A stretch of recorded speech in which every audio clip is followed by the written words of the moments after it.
Hello, I'm Chris, and this is my building a 2-speed Nitro SLASH video. So these are originally single speed, which worked fine. This thing has plenty of power, it's plenty fun, but these Nitro cars, when they hit second speed, it never gets old. Point of this video is talking about everything that I did, showing you how I did it in case you want to do it, because this is going to be awesome. So we used the Jato, and off of the Jato, these were the only two parts that we had to destructively modify, meaning we cut them up. So we're going to show it where this goes and everything, but that's cut off. So the rear shock tower with the Jato transmission, you see how we kind of cut one of those off. Now this is to run the Slash shock. And then let's look at what else came from the Jato. So the Jato transmission, of course, the Jato 2.5 exhaust, motor mount, and then you're going to need the Jato throttle and brake linkage. So now we're going to talk about what was modified on the Slash. So this was cut out right here for the flywheel and the bell crank. This was notched out here for the engine bolts on the motor mount, and then this was notched out for the easy start. So the worst thing back here is we chopped away our two screws, places like that. If it bothered you, just make a little L bracket. So we still have a place right here for one, and I'm also going to put another one right here. So they're going to be 60 mil long, 2.5 or 3 mil screw like that. So grinding all that away left this servo floppy, so we had to make a little spacer. And then we're gonna use that 60 mil stud. A little spacer I had to add, just found it. This was a broken skid plate on the T-Max I carved out to make a strap. So the Nitro SLASH has a strap that connects and ties that together so it doesn't flex too crazy. So then the destructive Jato part, it kind of just went over there somewhere. There's really nowhere to hook it, so I had to cut it off. And you'll see this in the video, just showing you ahead of time. So then we're gonna have another screw for the servo, and then the spacer under here is going to tie it all together. You'll see it when we put it on there, but just wanted to show you the rigged up stuff so you don't go, So this is not a kit that I bought. I completely came up with all this. I bought this Slash, it didn't have an engine, motor mount, nothing. So then I had paid around 120 for this 2.5 Jato that he has a bunch of stupid screws on there, a bunch of metal stuff that I could sell, and I needed those wheels, so we'll just park this one out. You know, I already have 3 Jato 3.3s, a lot better than that one. So then we decided to do this project because I'm gonna use the 2.5 on there, hopefully to tone it down a little bit, so we don't just go wheelie crazy. But I don't know, we're not gonna run it in this video. This is just a project. We are gonna be running this one as soon as I can. So we pulled everything off the Jato that we're gonna use. I just got a paper and carefully marked where all the holes were, the mounting holes. So then the only way this project is gonna work is that we have to clear the existing holes. So the control arms are connected to the transmission on the Jato. They're not on the Slash, they're connected to the chassis. So then all I had to do was grind off the corners right there to clear those little bulges. And the transmission fits right in between them. So let's go ahead and put these on.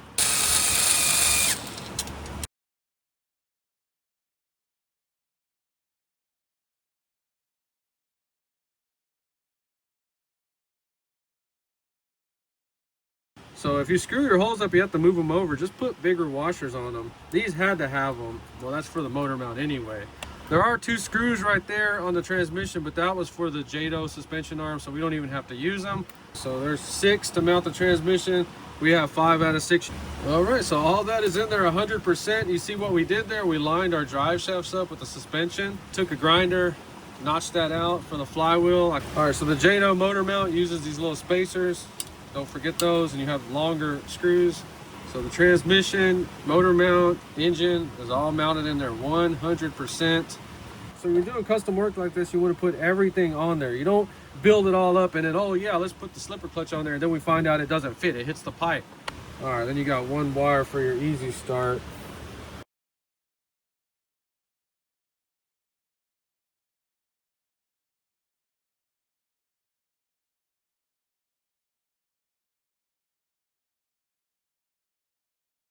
So I got everything back on the front. The servos should be zeroed out. All that stuff is good to go. So let's get back to the 2-speed. These are Jato axles. I thought they were exactly the same, but they're not. It looks like all you have to do is shave that piece down. You actually have to drill it deeper.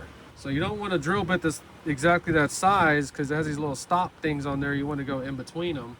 This is like the only sketchy thing you do because you're gonna drill all the way through there.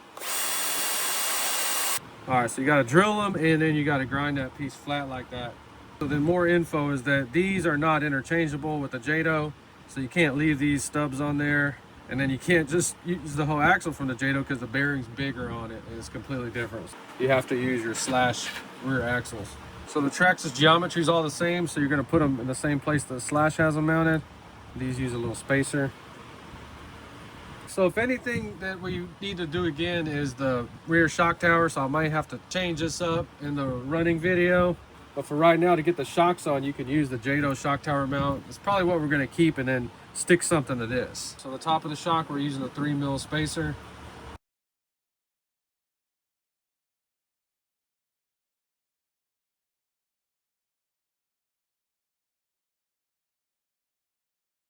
So everything's on there. We should be able to go ahead and try to start it right now. I like to put some down the carburetor. All right, I just put some random glow plug in there that didn't look bad. Let's go ahead and prime it up. All right, that worked great. First time starting it, come on, man. We got factory settings on the carburetor. It's already bumping. It's freaking crazy, man. That is insane. That is insane.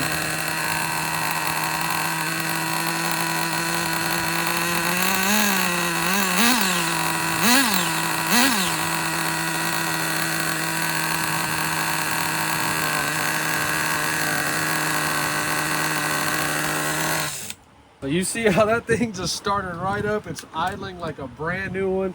That's always a good sign. Check your glow plug. New fuel in there. I have still not bought any new fuel lines. I recycle fuel lines, chop the ends off of them. So now let's go ahead and get this thing together because this is so badass. All right, so let's go ahead and talk about this rigged up thing. So that's why we talked about the little spacer right here, because this is just kind of floating around. So I had to custom fit this spacer. I do not have the screw for it. I have to go get a long screw and I do not have one that thin. So this is kind of rigged up. So this step right here is completely optional. I just went ahead and did that because it can flex. You see that? I just want to minimize that because I don't want to taco the chassis. So then this piece right here, it's just going to tie it all together. We're using Traxxas screws on there. Okay, so I got to take it back off to get that screw in there. But you see how it just kind of straps it all together? And then when I get the studs, we're going to have 2 studs running through here and tie it all together with that spacer. You see that little spacer I put in there? See right there? See how it's flimsy? It looks a little cheesy, but at the same time, look, no more flex. It doesn't flex at all, so it's already serving its purpose. I have to take it all back off to get that freaking screw in there. I didn't realize that. You know, so if you were doing this project, you don't have to go over to the servo with the strap like I did. That was my own idea because you see, it's pretty solid right there. I just want a spacer in there and I want this thing to be bulletproof. If you're gonna spend all the time to go in there and modify something, do it right, strengthen it up so you don't go out there and break it the first time and then this thing just goes on the shelf because it was a piece of crap to start with. So the Jato linkage, you're gonna have to adjust everything on it, but I did have to bend this to go to the brake. It all worked out great. So then we have to change the spring on it because the Jato spring hooks right here. So we could have used it, but we ground that piece off for our strap. So then we just need to get a spring on there. You can, come on. Ooh, it worked. It worked great. Look at that.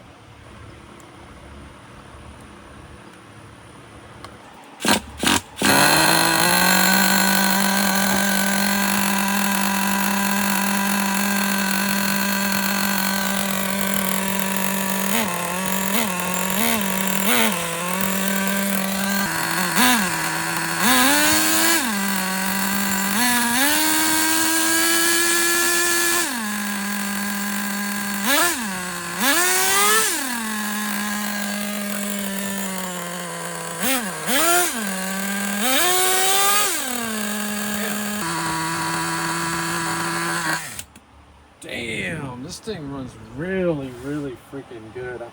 I gotta turn it off. I gotta go inside and edit this video. I was trying to get it to hit 2 speeds on the table, but I don't want to mess it up in case it's not supposed to do that. I don't know, but we will definitely get that second speed hitting once we get it on the road. So this one's getting this body, so we're gonna run the Tundra body. I still haven't finished it, but yeah, real cool idea. This thing is badass. I just can't believe it all went on there like that. Just want to show you something that you can do that's fun and cool, and you already know this thing's going to be awesome. So you see when I was revving it seemed like it was going crazy fast. So it might actually make this thing fast like a Jato, I don't know. But I'm so happy I put the 2.5 on there. But sorry we're not running it, but I'm not even close. I still got another 2 or 3 hours to work on it. So there you go. If you enjoyed the video, please like, subscribe, and thanks for watching.